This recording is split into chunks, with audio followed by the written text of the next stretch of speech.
నమస్కారం A1 Telugu first news TV వార్తలకు స్వాగతం. ముందుగా వార్తలోని ముఖ్యాంశాలు. విధి నిర్వహణలో మృతి చెందిన కుటుంబాలకు బీమా చెక్కులు అందజేత. ప్రతి కుటుంబానికి 1 కోటి రూపాయల సహాయం అందించిన సీఎం రేవంత్. బాధిత కుటుంబాలకు ఆర్థిక భరోసా కల్పించడమే ప్రభుత్వ లక్ష్యం. సేవలో ప్రాణాలు కోల్పోయిన వారికి ప్రభుత్వం అండగా నిలుస్తుందని వ్యాఖ్య. ఆస్తుల కోసం రాజకీయాలు చేయాల్సిన అవసరం లేదన్న షర్మిల. విజయమ్మ లేఖపై జగన్ మౌనం ఎందుకని ప్రశ్నించిన షర్మిల. వివేక హత్యాంశంపై దృష్టి మళ్లిస్తున్నారని విమర్శ. కుటుంబ విషయాల్లో నిజాలు బయటపడాలని డిమాండ్ చేసిన షర్మిల.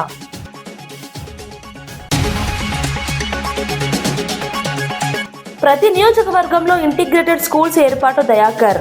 5,000 కోట్లతో విద్యారంగంలో భారీ ప్రణాళిక ప్రకటించిన దయాకర్. అందరికీ నాణ్యమైన విద్య అందించడమే ప్రభుత్వ లక్ష్యమని స్పష్టం.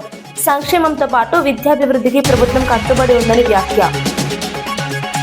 జగన్ కుటుంబ వ్యాఖ్యలపై స్పందించిన గుడివాడ ఎమ్మెల్యే రాము. కొడాలి నాని వ్యాఖ్యలను ఖండించిన వెనిగండ్ల రాము. కుటుంబ సభ్యులే ప్రశ్నిస్తున్నారని వైసీపీపై వ్యాఖ్యలు. ప్రజల నుంచి దూరమైన నేతలు ఇప్పుడు మాట్లాడడం సరికాదని విమర్శ. శ్రీరామనవమి శోభాయాత్రపై భద్రతా ఏర్పాట్లపై సిపి సమీక్ష. హైదరాబాద్ లో కట్టుదిట్టమైన బందోబస్తు ఏర్పాటు చేస్తున్నామని స్పష్టం. అవాంఛనీయ ఘటనలు జరగకుండా ముందస్తు చర్యలు తీసుకుంటామని హామీ.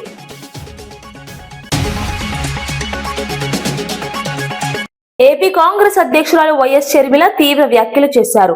ఆస్తుల కోసం రాజకీయాలు చేయాల్సిన అవసరం తనకు లేదని స్పష్టం చేశారు. విజయమ్మ లేఖ నిజం కాకపోతే జగన్ ఎందుకు మౌనంగా ఉన్నారని ప్రశ్నించారు. వివేక హత్యను గుండెపోటుగా చూపించింది అవినాష్ రెడ్డి కాదా అని నిలదీశారు. తాను హత్యపై మాట్లాడితే వైసీపీ నేతలు ఆస్తుల విషయాన్ని ప్రస్తావిస్తున్నారని విమర్శించారు. అసలు విషయాల నుంచి దృష్టి మళ్లించే ప్రయత్నం జరుగుతోందని ఆరోపించారు. కుటుంబ వ్యవహారాలపై నిజాలు బయటకు రావాల్సిన అవసరం ఉందని అన్నారు. ప్రజలకు నిజం తెలియాలని తాను మాట్లాడుతున్నానని తెలిపారు. ఈ వ్యాఖ్యలు ఏపీ రాజకీయాల్లో తీవ్ర చర్చకు దారితీశాయి. వైసీపీ నుంచి ఎలా స్పందన వస్తుందో ఆసక్తి నెలకొంది. నాది కాదు అని విజయమ్మ మీడియాకు చెప్పే అవకాశం లేదా? విజయమ్మకి చెప్పలేరా? లేక జగన్మోహన్ రెడ్డి గారే ఫోన్ తీసుకుని అమ్మా సంతకం నువ్వు పెట్టలేదంటున్నారు, నిజంగానే సంతకం నీదేనా అమ్మా అని జగన్మోహన్ రెడ్డి గారు అడగలేరా? పోనీ అమ్మా సంతకం నీది కాకపోతే చెప్పు, నేను సాక్షి రిపోర్టర్ను పంపిస్తాను, మీడియాతో నువ్వు మాట్లాడు అని జగన్మోహన్ రెడ్డి గారు అమ్మని అడగలేరా? మరి ఎందుకు అడగలేదు? మరి విజయమ్మ గారైనా మీడియాకు వచ్చి ఎందుకు చెప్పలేదు నా సంతకం కాదు అని? ఎందుకంటే అది వాస్తవం కాబట్టి. జగన్మోహన్ రెడ్డి గారికి కూడా ఇది వాస్తవం అని తెలుసు కాబట్టి. కానీ నిజం వాళ్ళ పక్షాన లేదు. వాళ్ళందరూ అబద్దాలు ప్రచారం చేస్తున్నారు కాబట్టే వాళ్లకు దమ్ము లేదు. ఈ రోజు జగన్మోహన్ రెడ్డి గారైనా సరే ఇంతమంది సోషల్ మీడియాలో సైతాన్ సైన్యం చేత అయితేనేమి, లేక మీ పార్టీలో వాళ్ళ నాయకులనాలో కుక్కలనాలో వాట్ ఎవర్ అనుకోండి, వీళ్ల చేతైనా ఎందుకు మాట్లాడించడం? ఇది జగన్మోహన్ రెడ్డి గారి రాజకీయాలకు సంబంధించిన విషయం కాదు కదా. ఈ జగన్మోహన్ రెడ్డి గారు వ్యక్తిగతంగా ఆయన ఆస్తులకు సంబంధించిన విషయం అయినప్పుడు రాజశేఖర రెడ్డి గారి ఆదేశం జగన్మోహన్ రెడ్డి గారికి 4 బిడ్డలకు సమానంగా ఇవ్వాలి అని జగన్మోహన్ రెడ్డి గారికి తెలిసినప్పుడు ఎంఓయూలో జగన్మోహన్ రెడ్డి గారు నేను సంతకం పెట్టినప్పుడు మాట్లాడితే గిట్లాడితే జగన్మోహన్ రెడ్డి గారు మాట్లాడాలి కదా. ఎందుకు ఇతరులతో మాట్లాడిస్తున్నారు అంటే జగన్మోహన్ రెడ్డి గారికి మాట్లాడే దమ్ము లేదనుకోవాలా? అందుకే ఇతరుల వెనకాల దాపెట్టుకుని షూట్ చేస్తున్నారు అనుకోవాలా? ఏమనుకోవాలి? ఈరోజు సాక్షి పేపర్లో అయినా సరే కనీసం వీళ్లకు నిజాము పట్ల ఉన్న గౌరవం ఎంత అని చూసుకుంటే ఫ్రంట్ లోనేమో రాజశేఖర రెడ్డి గారి ఫోటో ఉంటుంది, పైన బ్యానర్ లో సత్యమేవ జయతే, సాక్షి మీద టైటిల్ అండి సత్యమేవ జయతే, పైన రాజశేఖర రెడ్డి గారి ఫోటో. కనీసం విజయమ్మ గారు రాసిన లెటర్ ని కనీసం ఆఖరి పేజీలో అయినా వేశారండి వీళ్ళ సత్యం పక్కన నిల్చుండేది. They are ashamed to truth. ప్రభుత్వ విద్యను బలోపేతం చేయడానికి కీలక నిర్ణయాలు తీసుకుంటున్నామని ఎమ్మెల్సీ అద్దంకి దయాకర్ తెలిపారు. కులాలకు అతీతంగా అందరికీ నాణ్యమైన విద్య అందించేందుకు 5,000 కోట్లతో ప్రతి నియోజకవర్గంలో ఒక ఇంటిగ్రేటెడ్ స్కూల్ ఏర్పాటు చేస్తున్నామని చెప్పారు. మండలానికి ఒక తెలంగాణ పబ్లిక్ స్కూల్ ఏర్పాటు చేస్తామని వివరించారు. విద్యా రంగంలో సమాన అవకాశాలు కల్పించడమే లక్ష్యమని అన్నారు. ఇందిరమ్మ కుటుంబ జీవిత బీమా పథకం ద్వారా కోట్ల కుటుంబాలకు 5 లక్షల వరకు బీమా అందిస్తున్నామని తెలిపారు. పేద కుటుంబాలకు భద్రత కల్పించడమే ఉద్దేశమని చెప్పారు. విద్యతో పాటు సంక్షేమం రెండింటినీ సమన్వయం చేస్తూ ప్రభుత్వం ముందుకు సాగుతోందని పేర్కొన్నారు. ఈ పథకాలు రాష్ట్ర అభివృద్ధికి దోహదం చేస్తాయని తెలిపారు. విద్య ఎస్సీ లేదు, ఎస్టీ లేదు, బీసీ లేదు, మైనారిటీ లేదు, ఓసీ లేదు, మనం అందరికి కూడా ఇవ్వగలిగింది విద్య. దానితో ఒక మంచి ఫలితాలు తెలంగాణ సాధిస్తుందని ఒక ఆశయంతో ఆ రోజు ముఖ్యమంత్రి గారు మాకు చెప్పేది అధ్యక్ష. ఉచిత విద్య, ఉచిత వైద్యం ఇవ్వాలనే తలంపు ఉన్నప్పటికీ కూడా కొన్ని కారణాల వల్ల ఉచిత విద్య, ఉచిత వైద్యం అని మనం పెట్టలేము అధ్యక్ష. ఎందుకంటే 1991 నూతన ఆర్థిక విధానాలు లేకపోతే నూతన ఆర్థిక సంస్కరణల వల్ల మనం ప్రైవేటును మనమే ప్రోత్సహించినాం, కార్పొరేట్ను కూడా మనమే ప్రోత్సహించినాం. కాబట్టి ఒక్క ఉదుటిన ఉచిత విద్య ఉచిత వైద్యం అని అనలేక వంతుల వారీగా ప్రభుత్వ విద్యను ప్రభుత్వ వైద్యాన్ని మనం బలోపేతం చేసే దిశగా కార్యాచరణ ఉండాలనే దానికి ఈరోజు ఇక్కడ బీజాలు పడినాయి అధ్యక్ష. ఇలా తెలంగాణ పబ్లిక్ స్కూల్స్ పేరు మీద మండలానికి గరిష్టంగా 1, నియోజకవర్గానికి 5-6 స్కూల్స్ పెట్టాలని ఒక ఆలోచనతో కేటాయింపులు జరిగిన అంశాన్ని మిత్రులు గమనించాలని నేను కోరుతున్నా. వైద్యానికి సంబంధించి అంశం చెప్పే ముందు అధ్యక్ష, ఈ రాష్ట్రంలో 1,15,00,000 కుటుంబాలకు ఉచిత బీమా 5 లక్షల వరకు ఎవరికైనా సరే, దానికి ఏం పేద లేదు, ఉన్నతి లేదు, ఎవరికి లేదా, ప్రతి ఒక్క కుటుంబానికి ఈరోజు జీవిత బీమా కల్పించే ప్రయత్నం ఇలా ఇందిరమ్మ కుటుంబ జీవిత బీమా అని చెప్పి ప్రకటించిన అధ్యక్ష. ఇది ఏ పార్టీకి గతంలో వాళ్ళు కాక అవును మేము మా పార్టీతో ఉంటేనే మేము పథకాలు ఇస్తాం అన్నట్టుగా కాదు అధ్యక్ష. ఈరోజు మేము డబుల్ బెడ్రూమ్ ఇల్లు కూడా మిత్రుడు చెప్పిండు అధ్యక్ష. ఈరోజు ఏ లెవెల్లో ఉన్న వాటికి ఎంత పేమెంట్స్ చేయాలనే విషయంలో వారికి తెలియంది కాదు. ఈ బడ్జెట్లో కూడా 5,000 కాదు అధ్యక్ష, 7,300 కోట్ల పైచిలికేయాలి మేము ఏది చెల్లింపుల కొరకు ఇచ్చినాం. ఎందుకంటే ఇల్లు 1 సంవత్సరంలోనే పూర్తయ్యేది, 5 నెలల్లో పూర్తయ్యేది కాదు అధ్యక్ష. బునియాది లెవెల్లో కొంత, లెంటల్ లెవెల్లో కొంత, స్లాబ్ లెవెల్లో కొంత, L1, L2, L3గా మనం డిఫైన్ చేసినాం అధ్యక్ష. దాంట్లో ఇప్పుడు మనం చెల్లింపులు 5,500 కోట్ల పైచిలికి ఇప్పుడు చెల్లించిన పరిస్థితి అధ్యక్ష. కాబట్టి కులగణనలో ఓబీసీలకు ప్రత్యేక కాలం లేకపోవడంపై మాజీ మంత్రి శ్రీనివాస్ గౌడ్ కేంద్రాన్ని విమర్శించారు. దేశంలో జంతువుల లెక్కలు తీస్తూ ఓబీసీల లెక్కలు తీసుకోకపోవడం అన్యాయమని మండిపడ్డారు. 33 కాలమ్స్ లో బీసీల ప్రస్తావన లేకపోవడం ఆశ్చర్యకరమని అన్నారు. మెజారిటీ వర్గాలైన ఓబీసీలకు సరైన గుర్తింపు ఇవ్వాలని డిమాండ్ చేశారు. 42% రిజర్వేషన్లు ఇవ్వాలని స్పష్టం చేశారు. లేకపోతే ఢిల్లీని దిగ్బంధిస్తామని హెచ్చరించారు. సామాజిక న్యాయం కోసం పోరాటం కొనసాగిస్తామని తెలిపారు. కేంద్రం వెంటనే స్పందించి చర్యలు తీసుకోవాలని కోరారు. ఈ వ్యాఖ్యలు రాజకీయంగా చర్చనీయాంశమయ్యాయి. బీసీ వర్గాల్లో చర్చకు దారితీశాయి. జంతువుల లెక్క ఉంది కానీ మనుషుల లెక్క లేదు. అది మెజారిటీ వర్గాల యొక్క బీసీ లెక్క, ఓబీసీ యొక్క లెక్క లేదు. 80 సంవత్సరాల తర్వాత ఇప్పుడున్నటువంటి ప్రభుత్వం మేము కులగణన చేస్తామని చెప్పి గొప్ప ప్రకటన చేసింది. మరి చాలామంది అన్ని రాష్ట్రాల్లో ప్రతి ఎలక్షన్లో గొప్ప చెప్పుకున్నారు, మేము కులగణన చేస్తున్నాం, అత్యధిక జనాభా గలటువంటి ఓబీసీలకు అన్యాయం జరిగింది, కులగణన తర్వాత మీకు అన్ని రంగాల్లో రిజర్వేషన్ ఇస్తామని చెప్పి గొప్పలు చెప్పుకున్నది. మరి అసలు రంగు ఇప్పుడు బయటపడ్డది. కులగణన స్టార్ట్ అయింది. ఎస్సీ కుటుంబాలన్నీ, ఎస్టీ కుటుంబాలన్నీ, ఏ కుటుంబాలన్నీ అని 33 కాలమ్స్ పెట్టింది. కానీ మరి దానిలో బీసీ కుటుంబాలు అనేది ఎందుకు రాలేదు? ఎప్పుడు చేస్తారు? మీకు ₹1 ఖర్చు కాదు అదనంగా. మీకు నిజంగా చిత్తశుద్ధి ఉంటే ఖచ్చితంగా కూడా 34వ కాలంలో ఓబీసీల కుటుంబాలు ఎన్ని హౌస్ హోల్డ్స్ ఉన్నాయి అని లెక్క పెట్టాలి. కానీ మీకు ఆ ఉద్దేశం లేదు. కేవలం అధికారం రావడానికి మాత్రమే వీళ్ళు కావాలా, వీళ్ళని ఉపయోగించుకోవాలని చెప్పి ఇలా మోసం చేస్తూ మోసపూరితమైనటువంటి ఆలోచన ఉన్నందుకే మీరు ఆ కాలం పెట్టలేదు. మేము డిమాండ్ చేస్తూ ఉన్నాం. ప్రధానమంత్రి ఓబీసీ కదా, ప్రధానమంత్రి అంటే ఓబీసీ ప్రధానమంత్రి ఎవరి చేతులు ఉన్నాడు? కనీసం ఒక మంత్రిత్వ శాఖ లేదు, బడ్జెట్ లేదు, ఎక్కడ ఏం లేదు, అన్నిట్లో అన్యాయమే. కనుక ఖచ్చితంగా ఇచ్చిన మాట ప్రకారం ఈ ప్రభుత్వం వెంటనే మార్చాలి. కులగణనలో ఓబీసీల కుటుంబాల సంఖ్యను చేర్చాలి. అప్పుడే సామాజికంగా, ఆర్థికంగా అన్ని రంగాల్లో రేపు భవిష్యత్తులో వీళ్ళ స్థితిగతులను బట్టి రిజర్వేషన్ కూడా ఇవ్వడానికి అవకాశం ఉంటుంది. మీకు నిజమైనటువంటి ఓబీసీ మీద ప్రేమ అనేది ఉంటే ఖచ్చితంగా మీరు చేర్చండి. లేనట్లయితే మీ యొక్క బండారం ఖచ్చితంగా మేము బయటేసి రాష్ట్ర వ్యాప్తంగా, దేశవ్యాప్తంగా కూడా ఆందోళన చేసి మరి మోసం చేస్తుందని చెప్పి ఖచ్చితంగా మేము ప్రజాకోర్టులో మీకు శిక్ష పెట్టేట్టు గ్యారెంటీగా చేస్తాం. ఈరోజు ఏ రాష్ట్రం చూసినా కూడా అధికారంలో రావడానికి, ఈ దేశంలో ప్రధానమంత్రి కావడానికి ఓబీసీలో ఓట్లే. కానీ మరి ఎక్కడ కూడా న్యాయం జరిగే పరిస్థితి కనిపిస్తలేదు. మేము గతంలో చట్టసభలో కూడా రిజర్వేషన్ అవ్వాలని చెప్పి మరి టీఆర్ఎస్ గవర్నమెంట్లో మేము రెజల్యూషన్ పాస్ చేసి పంపడం జరిగింది. మరి ఇంతవరకు కూడా అది లేదు. 42% రిజర్వేషన్ ఇవ్వాలని కూడా ఇక్కడికి వచ్చింది, అది కూడా లేదు. అంటే ఈ ప్రభుత్వాలకు మనల్ని ఓటు బ్యాంకుని చూస్తుంది తప్ప నిజంగా మనల్ని బాగు చేయాలనే ఆలోచన లేదు.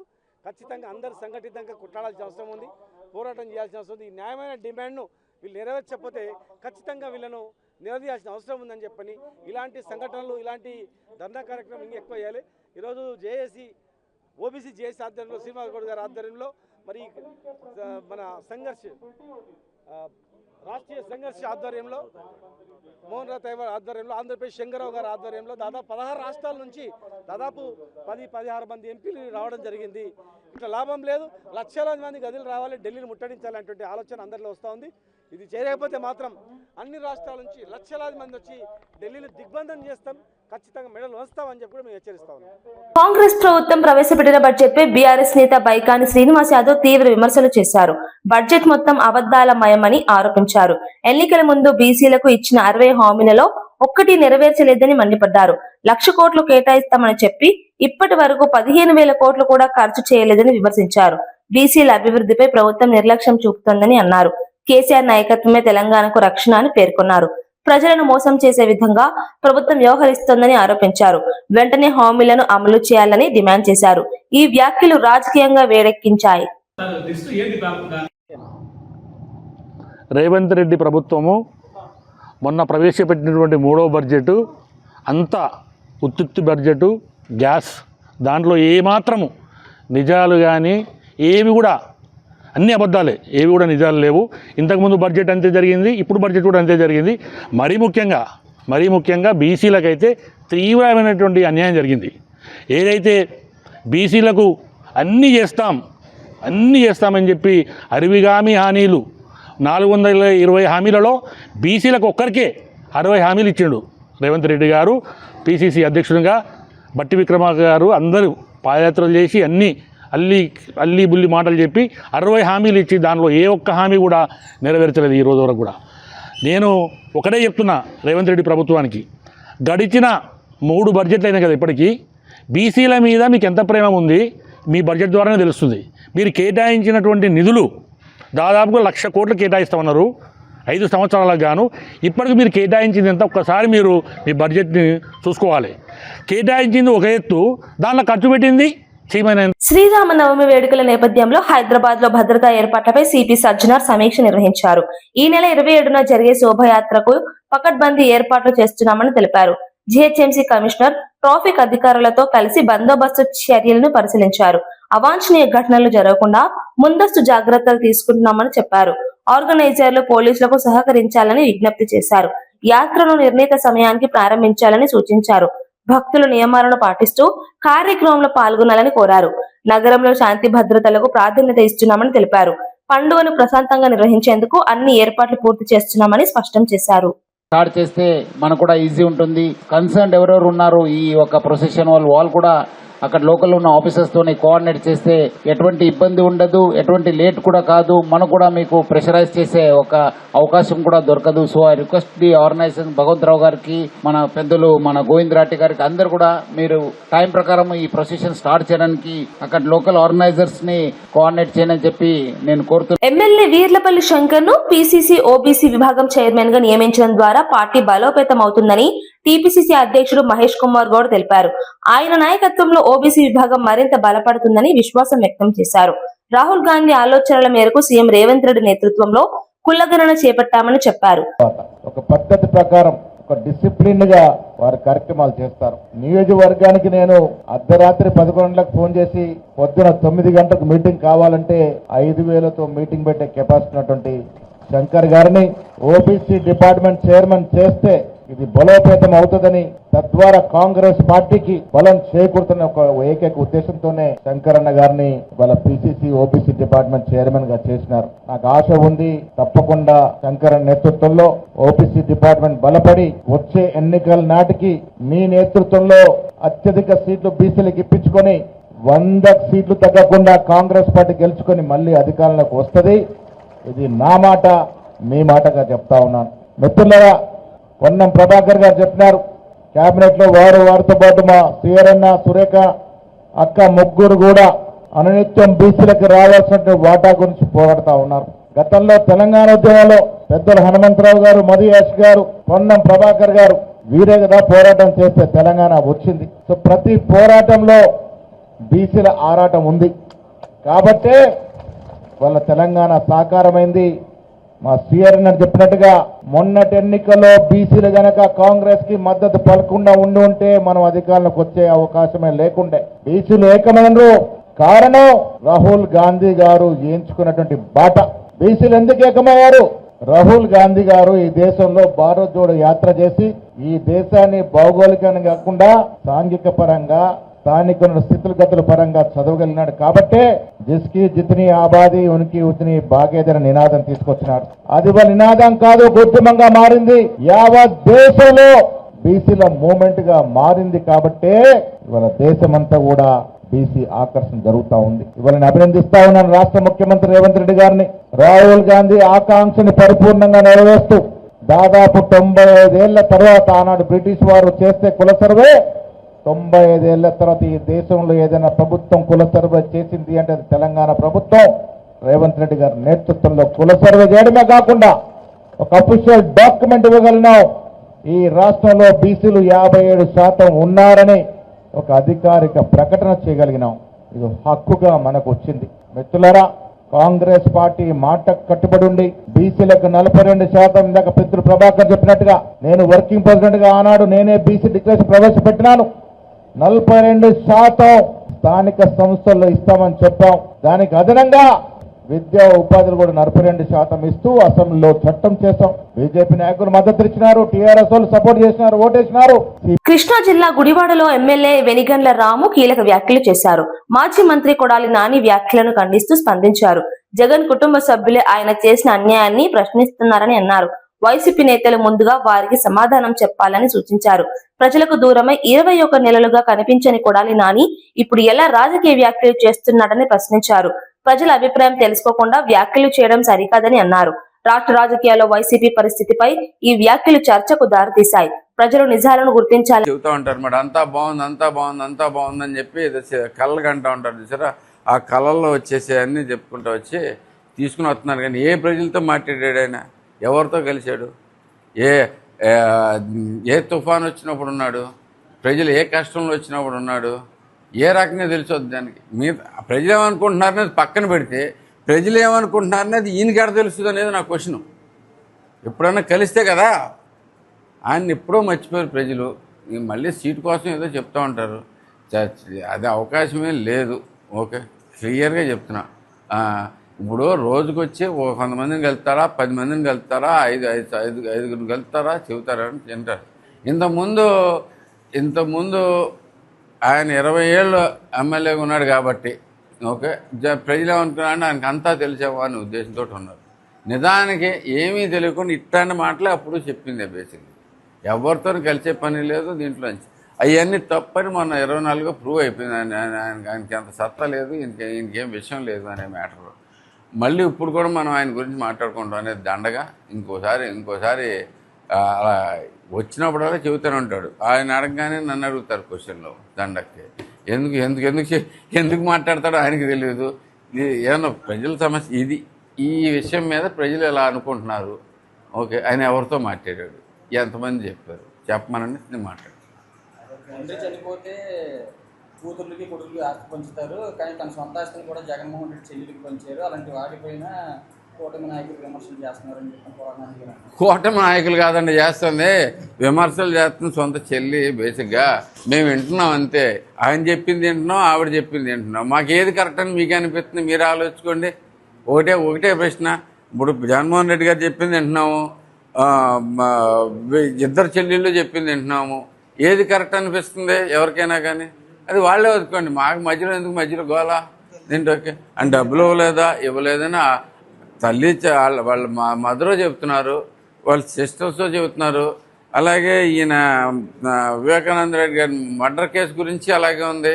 ఓకే, ఆయన మనం చెప్పేది కాదు, వాళ్ళ సిస్టర్సే చెప్తున్నారు. అందరూ డైరెక్ట్గానే ఆవిడే చెబుతుంది. అంటే మేనల్లుడికి మేనకోడలకి అన్యాయం చేశాడు అని చెప్పేసి వాళ్ళ మదరే. మాకేం పని అండి బేసిక్గా మధ్యలో మాట్లాడటానికి? వాళ్ళకి ఆస్తులు వచ్చినాయా రాలేదా, ఎవరి పర్సనల్ విషయం వాళ్ళది, దాంట్లో చూసుకునివ్వండి. మేము విమర్శలు చేయట్లా. ఇక్కడ వీళ్ళు గవ్వుకుని కుళ్ళిపోయి మేమేమైనా చేసేస్తామో విమర్శలు అని చెప్పి జనాలు ఈ కొత్త ఈ లాజిక్లు తీసుకొస్తున్నారు. కానీ దీంట్లోకి అది చెప్పింది చక్కగా స్పష్టంగా చెప్తున్నారు. చెల్లెళ్ళిద్దరూ అలాగే మదరు అందరూ. వాళ్ళు నమ్ముతారా నమ్మరా ప్రజలు ఇష్టం, మనకెందుకు బేసిక్.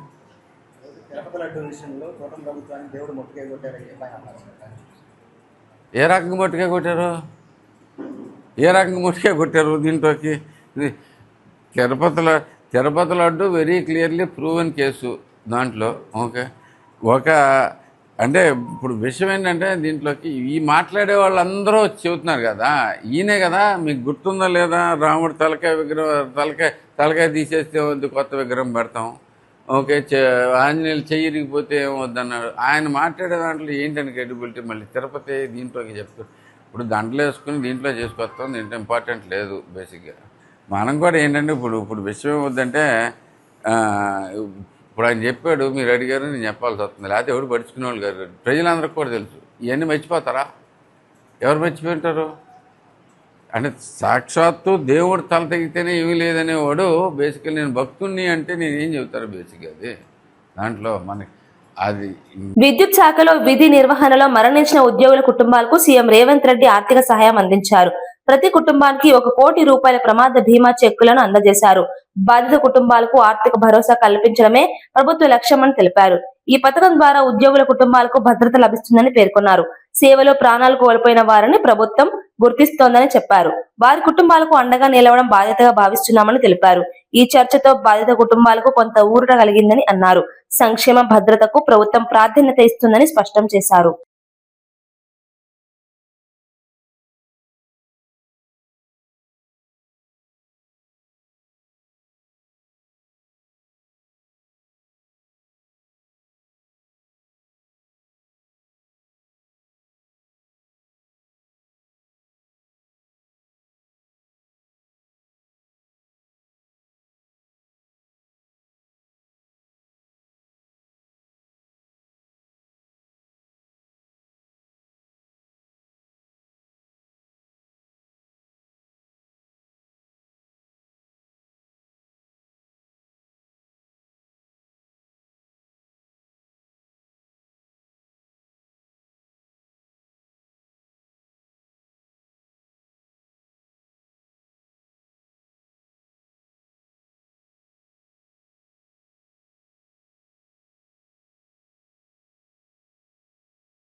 సికింద్రాబాద్ రైల్వే స్టేషన్ లో డ్రగ్స్ రవాణాపై పోలీసులు దాడులు నిర్వహించారు.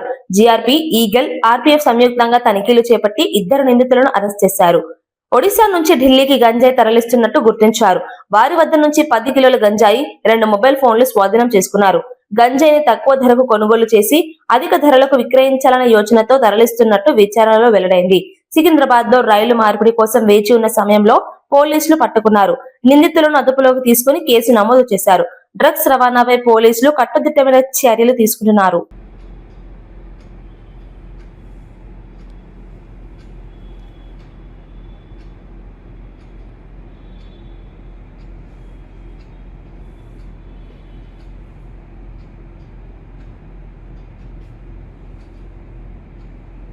మెదక్ జిల్లా చేగుంటలో విద్యార్థులు కళాశాల యాజమాన్యంపై ఫిర్యాదు చేశారు. శ్రీ సాధన డిగ్రీ కళాశాలలో చదివిన 11 మంది విద్యార్థులకు ఒరిజినల్ మెమోలు ఇవ్వడం లేదని ఆరోపించారు. స్కాలర్షిప్ మాత్రమే తీసుకుంటున్నామని చెప్పి చేర్చుకొని ఇప్పుడు ఫీజులు చెల్లిస్తేనే సర్టిఫికేట్లు ఇస్తామని ఇబ్బంది పెడుతున్నారని తెలిపారు. డిగ్రీ పూర్తి అయి ఏడాదైనా మెమోలు ఇవ్వకపోవడంతో ఉన్నత చదువులు, ఉద్యోగ అవకాశాలు కోల్పోతున్నామని ఆవేదన వ్యక్తం చేశారు. పలుమార్లు అడిగిన యాజమాన్యం స్పందించడం లేదని అన్నారు.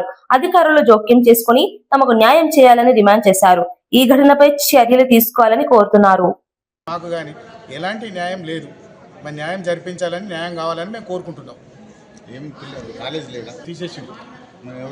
వేరే కాలేజీకి సర్టిఫికెట్లు వేరే కాలేజీకి ఇచ్చిండు, పంపించేసి వాళ్ళు ఏమంటారు అంటే మీరు పైసలు వాళ్ళు ఏమంటారు అంటే ఇన్ఛార్జ్ మీరు డబ్బులు కట్టేసి 30,000 రూపీస్ మీరు డబ్బులు కట్టేసి మీ సర్టిఫికెట్లు మీరు తీసుకొని ఏ కాలేజ్ పంపించు? నారాయణ మెమోరియల్ చేగుంట నర్సింగ్ చేగుంటకి అక్కడ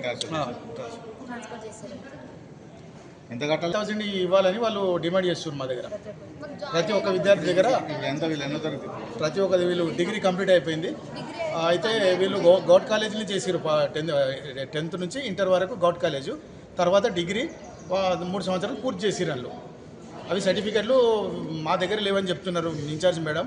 మళ్ళీ నారాయణ ఇక్కడ నార్సింగ్లో నారాయణ కాలేజీలోకి మేము అక్కడ పంపించినామని చెప్పి వాళ్ళు మాట్లాడితే అక్కడ పోతే మాకు రెస్పాన్స్ అక్కడ లేదు, ఇక్కడ లేదు. ఎంతమంది టోటల్ విద్యార్థులు? టోటల్ 21, 22 దాకా. నెల్లూరు జిల్లా ఉదయగిరిలో మండల ప్రజా పరిషత్ నూతన కార్యాలయాన్ని ప్రారంభించారు.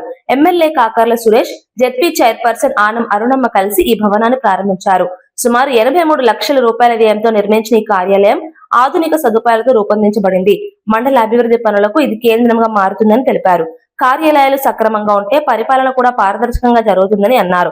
ప్రజలకు మెరుగైన సేవలు అందించడమే లక్ష్యమని పేర్కొన్నారు. ఈ కార్యక్రమంలో స్థానిక నాయకులు, అధికారులు పాల్గొన్నారు. మండల అభివృద్ధికి ఇది కీలక అడుగుగా భావిస్తున్నారు.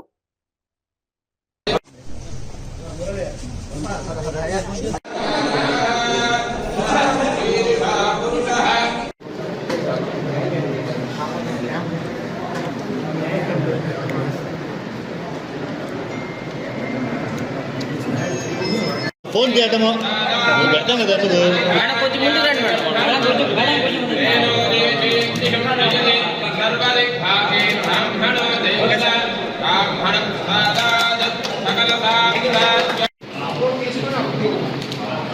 భయపడితే చేసాను సార్. లాస్ట్ కాలం నేను ఒకసారి చూసేది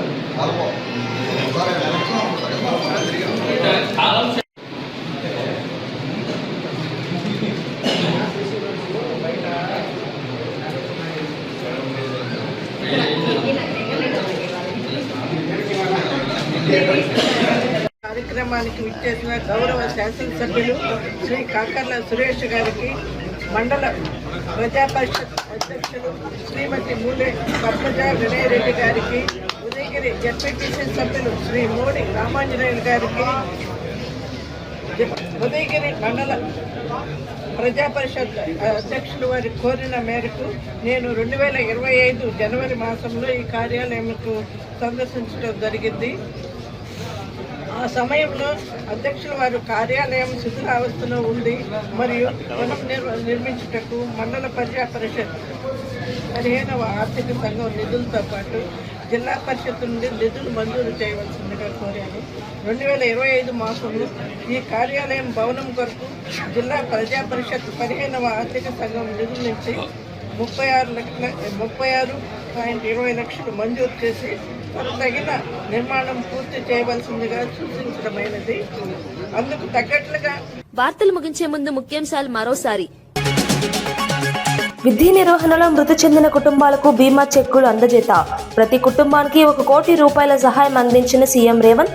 బాధిత కుటుంబాలకు ఆర్థిక భరోసా కల్పించడమే ప్రభుత్వ లక్ష్యం. సేవలో ప్రాణాలు కోల్పోయిన వారికి ప్రభుత్వం అండగా నిలుస్తుందని వ్యాఖ్య. ఆస్తుల కోసం రాజకీయాలు చేయాల్సిన అవసరం లేదన్న షర్మిల. విజయమ్మ లేఖపై జగన్ మౌనం ఎందుకని ప్రశ్నించిన షర్మిల. వివేక హత్యాంశంపై దృష్టి మళ్లిస్తున్నారని విమర్శ. కుటుంబ విషయాల్లో నిజాలు బయటపడాలని డిమాండ్ చేసిన షర్మిల.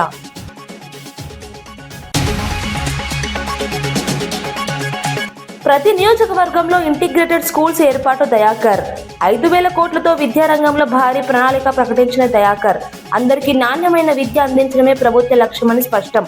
సంక్షేమంతో పాటు విద్యాభివృద్ధికి ప్రభుత్వం కట్టుబడి ఉందని వ్యాఖ్య. జగన్ కుటుంబ వ్యాఖ్యలపై స్పందించిన గుడివాడ ఎమ్మెల్యే రాము. కొడాలి నాని వ్యాఖ్యలను ఖండించిన వెనిగండ్ల రాము. కుటుంబ సభ్యులే ప్రశ్నిస్తున్నారని వైసీపీపై వ్యాఖ్యలు. ప్రజల నుంచి దూరమైన నేతలు ఇప్పుడు మాట్లాడడం సరికాదని విమర్శ. శ్రీరామనవమి శోభాయాత్రపై భద్రతా ఏర్పాట్లపై సిపి సమీక్ష. హైదరాబాద్ లో కట్టుదిట్టమైన బందోబస్తు ఏర్పాటు చేస్తున్నామని స్పష్టం. అవాంఛనీయ ఘటనలు జరగకుండా ముందస్తు చర్యలు తీసుకుంటామని హామీ. ఇవి ఈనాటి వార్తా విశేషాలు. మరో బులెటిన్లో మళ్ళీ కలుద్దాం. నమస్కారం.